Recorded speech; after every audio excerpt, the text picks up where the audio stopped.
Hi,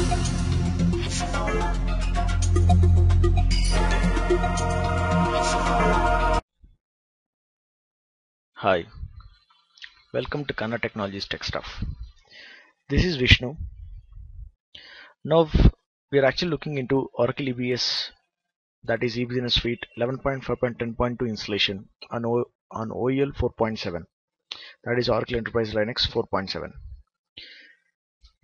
The installation of 11.5.10.2 is actually pretty easy, but you have to be careful with the pre-installation steps that are going to be carried out, and the pre-installation steps are different for different operating systems.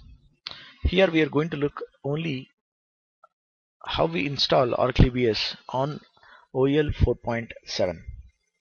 First of all, you need to edit etc host in the format IP address space hostname.domain space hostname, which is the alias.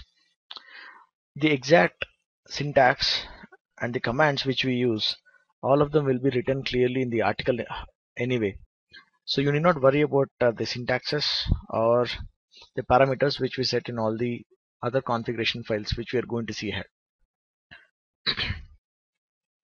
Now we can see that the next step is editing etccct.conf. This contains actually the kernel parameters, and mostly will be giving parameters which are related to shared memory and semaphore settings. Then edit your etcsecuritylimits.conf, which actually contains the user limits. For example, the maximum number of processes that can be run by the user, the maximum number of files that can be opened by the user at a point of time. All these settings will be given in user limits, that is the limits.conf. And then with the help of the documentation, that is the Oracle applications documentation available in oracle.com and support.oracle.com, install the required RPMs and also the OS patch. The OS patch is nothing but installation of 2 RPMs, and you can install the RPM just using the command rpm-uvh and the name of the RPM. Then create group. Generally the group is DBA and the users. We generally use 2 user installations. However, even a single user installation of Oracle EBS is also possible. Once you are done with all the pre-install steps, that is steps 1 to 6, then invoke RapidWiz, which is the executable for rapid install utility. Rapid install utility is the utility which we use to install Oracle EBS Suite. Remember that we have to invoke RapidWiz as root user.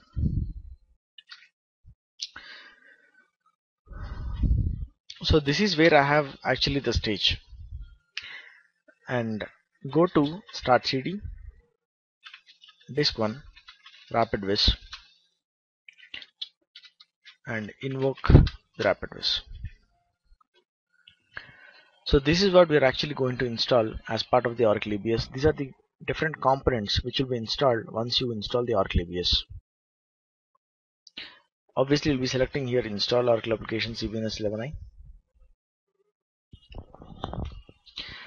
We generally use a configuration file or we generally load a configuration file when we are doing multi-node installations, and once we are done with the primary node installation, we generally load a configuration file for the secondary nodes.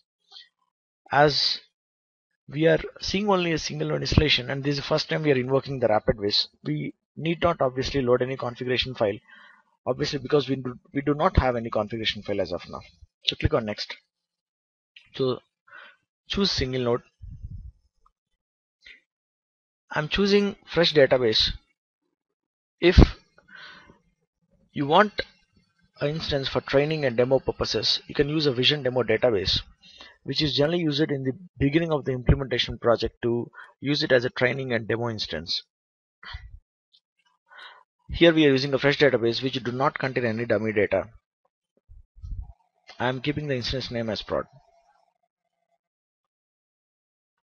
I have created 2 users, Aura 11.5.10 and APP 11.5.10. So here the Oracle user is Aura 11.5.10, and I'm going to keep the base location of DB tier file system as U01 or L1 We can have two types of licensing here. One is e-business suite licensing and second is component applications licensing. The component application licensing, using that you can actually select the individual products or modules, whereas EBS contains some pre-selected modules and products. I'm choosing EBS as of now. So select English language, which is the default one. Choose the default character set, and here my username is, as I told you before, it is appl11510, and the base location for installation is U01 appl11510. The port pool is the value which will be added to all default port numbers of all the servers of the application tier and database tier, which means if I choose a port pool number of 15 for example, then the database port number will become 1536, that is 1521, which is the default port number, plus 15, that makes my database port number 1536. If I choose the port pool number as 20, then the web server port number, though it is a default of 8000, it will become 8020. I'm choosing a port pool of 20 here for example. So you can observe the database has become 1541 and reports is now 7020. So this is now creating a configuration file. So click on next.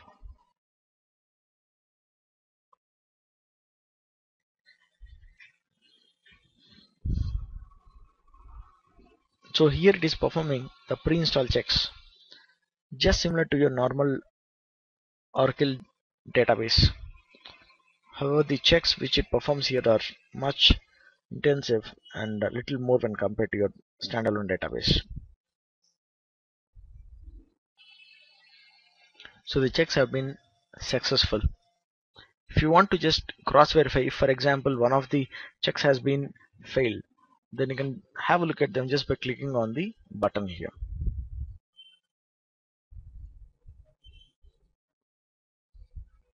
So as all the pre-quit checks have been passed and successfully done, I'm going to the next. So this completes the setup portion. Click on next to begin the installation now.